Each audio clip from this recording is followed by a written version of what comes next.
Alright, I'm going to talk about criticism, something that's a big part of the music industry, but I'm just going to talk about it on a musician's level. People always comment on stuff I say in person or in video on my websites or in text on my forums, and say that sometimes I'm too critical. For me, when I was brought up and I was learning my music at a young age, I was a teenager in high school, I think grade 10. I had a music teacher, this Mr. Bornier. He was a great clarinet player, and he grew up with jazz and the big band and stuff. And he was very critical about his students. A lot of people didn't like that, but there was half that may have just been taking the course to just get by, but there was the other half of the class that really wanted to be serious musicians. Obviously we were learning different instruments that we ended up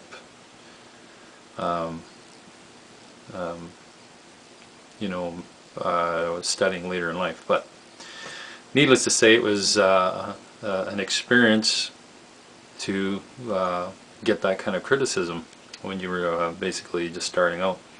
It was new. You didn't know how to take it. But he actually explained it, to me and a few other teachers that I had later on when I was taking drums, that you have to take criticism with a grain of salt. You had to basically use it as a learning tool. Now, you can have a teacher that says, you know what, you're not going to make it, as a drummer. It's just not going to happen. That is too vague. Okay? That's too vague. You have to know the whys. Why can't I be? Why is this not working? My music teacher, Mr. Bornier, used to break it down. For me, anyways. I can't speak for the other students, but I went from a trumpet player to drums in a matter of a year. And basically with both instruments it was the same thing, if you didn't practice, he would criticize you. It was basically, you know what, he knew. I mean, he just knew. He's experienced. He knew that I wasn't learning the craft properly. So you can't lie about that. It's like, okay, I wasn't working hard at it, and work harder at it. It's that simple. But he also listened to what you were doing wrong, and he would try and correct it. And I remember we were doing a live show for the whole school, for the whole orchestra, and at that time I was playing drums. And there was one piece of music that I had always had trouble reading this one part. And it was a lot of notes for the drum part. And he was critical of me with this part in class, and he helped me work through the glitches in that certain area of the song. And but when we were doing it live, he knew,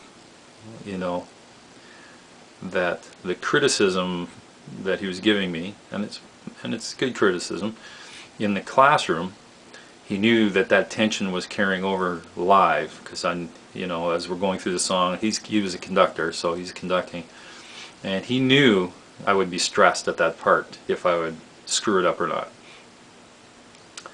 And the great thing about him is he had amazing ears. He could hear 24 or 30 people in this orchestra. He could hear the notes that these people were playing. It was phenomenal. So we're coming up to that part, and it's full auditorium. Our parents are there, and the rest of the school, and we're doing that part. And I could feel the tension building, that I would screw that part up. even though I'd worked with it through him. I think half of it was I didn't want to let him down. The other part of me is you're thinking, it's like, well, I worked on this, I should be able to get through it, you know. I worked my ass off on it to get through it. The notes are right in front of me, all I have to do is read the notes, and as I'm coming to the part, I'm looking at the music notes and I'm looking at him, and he's giving me this little smile here that, you know, come on, you can do it. So I got through the part, and it was a big sigh of relief. That criticism though in the class, although it was hard to take, the steps that particular person or that teacher took to get me to overcome that certain section of the song was great, and he did that throughout the years I was in the music class. And I basically got into teaching on the side for some local music stores, some in Sioux, Michigan, and did that for years, and loved teaching for the longest time. Now, the criticism part, for me,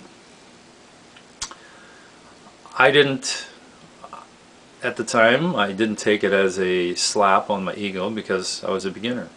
I had no ego, you know, and you know what, ego comes, I guess, maybe, you know, with fame and fortune, and I have not achieved that at all. So, but in the course with the music class, you're there to learn. You have to take criticism. Musical instruments, 24 of them in this particular choir, and they all have to blend. You know, you have to work at your craft. You have to make it work with the other people. You have to make that whole orchestra sound uniform. One guy, the teacher, this Mr. Bornier, he could mold that and make it work. And he was a great teacher, I thought anyways. Now, with my forums and in public, when I go see a band, I'm always learning. Mr. Bornier, my music teacher, taught me, always learn. You're always learning, and always try to learn. If you're going to stick with this music thing, you always try and learn. And that learning means learning from other people's mistakes, learning from your own mistakes. It also means learning from people that play better than you. It also means basically trying to absorb as much as you can in the musicians around you, the musicians on TV, the musicians on record, recordings. You know, if you want to be in this music business, you got to learn. Now, on the flip side of that, some musicians just want to learn the basics, and then have fun with it. That's great. You know, there's nothing wrong with having fun. But if you're in it just for the fun, you have to understand that you're going to be criticized. People that practice every day and go out and play and get better and better, they get criticized. Everybody gets criticized. It's a good thing, and it can be a bad thing. In my case, I run some forums, music forums, and when I go see a band, you know, or see a musician, I critique them. But that whole criticism thing starts in my own recording area, my own practice area. I am my worst critic. And you know, basically you have to take apart yourself as a player. You know, first you have to understand you know, what you're doing right and what you're doing wrong. Perfect ways to record yourself playing all the time and critique it. But a lot of these bands that are having fun, you know, they kind of miss that that part where when you get into that drive to be an advanced player, they will never ever, you know, feel that because that's not what they want. That's their choice. But musicians that strive to be better, they love critique of themselves, but they also give critique. You know, it's just part of the game. Now, for me, when I started out playing rock music live, I remember my first gig with this band called Lyrics. We were playing at the Bellevue Band Shell, and we were playing, you know, songs that we loved. You know, unfortunately, the songs were basically out of our league. You know, we loved these songs. We would learn them to the best of our ability, and you're proud of that, and you're going a little numb in the head, thinking that you could truly pull these songs off like the pros could. You know, it was a learning curve, we'll say. So anyways, we get through this show, and you have your family and friends. Of course your family and friends are going to love you. You know, they're watching their friend up there, or they're watching their son or daughter up there. You know, they're not going to critique you the right way. They're basically going to, it's just, you know, you're on stage and they're happy for it, you know. And unfortunately, if you carry that on through your music career,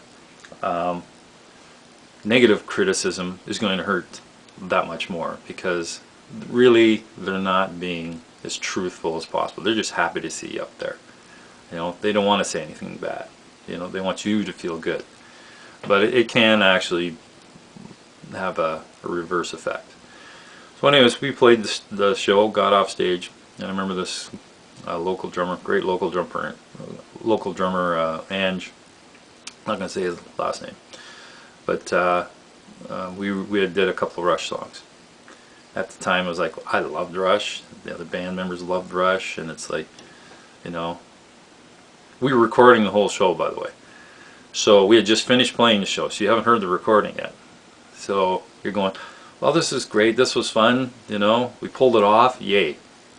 And then you get off stage, and I remember the Sand, she's going, you know, yeah, well, you guys look like you had fun. And then I remember him saying that, you know, some bands just shouldn't do Rush. And it wasn't a blunt criticism. It was truthful, you know, and I didn't know how to take it, and I didn't take it in the wrong way at all. I said, yeah, that's true, and just kind of let it roll off my shoulders, which it should. We knew we were taping it, and you have to think about that. At the spur of the moment, you have to think, well, you know, is this guy being a dick or not? But he's not. He's totally cool with it. He's a far superior drummer. So you basically let it roll off your shoulder, and you explore why that comment came out. And I heard it from a few other people, you know, that said, oh, you guys did okay. You know, there's a couple little rough spots, and that's all good. If you get pissed off at that kind of insult, get out of the business, because it only gets worse. So we go home, listen to the tape, and you know what? Recordings don't lie. Okay? When you're playing on stage, you imagine things sounding better than what they actually are. Tapes don't lie. Recordings don't lie. So we heard the tape, and it's like, we sounded okay. We sounded like we were having fun. If that's all you're into it for, you know, job done. You know, you can go home and enjoy your life. But for me, I went to myself and said, okay, I heard all the mistakes I was making on the drum set first, and then I heard what the other band members were doing. So it was a step. I just didn't hear one thing. I heard the sequence of musical instruments there, what was going right and what was going wrong. It was basically, you know, the band captured the energy, but obviously we were not playing the notes or playing the parts like the band Rush was doing. And I remember the song was Limelight. Ironically, living in the limelight. So, the criticism that Ange gave to me on stage stuck with me. It didn't stick with me like an evil spear stuck in my chest. It was a learning point. It was like, okay, I'm going to listen to what people say, and I'm going to see if I can better myself. So that's one thing that started me off into the direction of becoming a better player and listening more with my ears, because between what he said, a few other people said, and that recording, that made a big change for me. So then I was playing with a band, Hostage. Most people don't remember this band. It was around for maybe a year.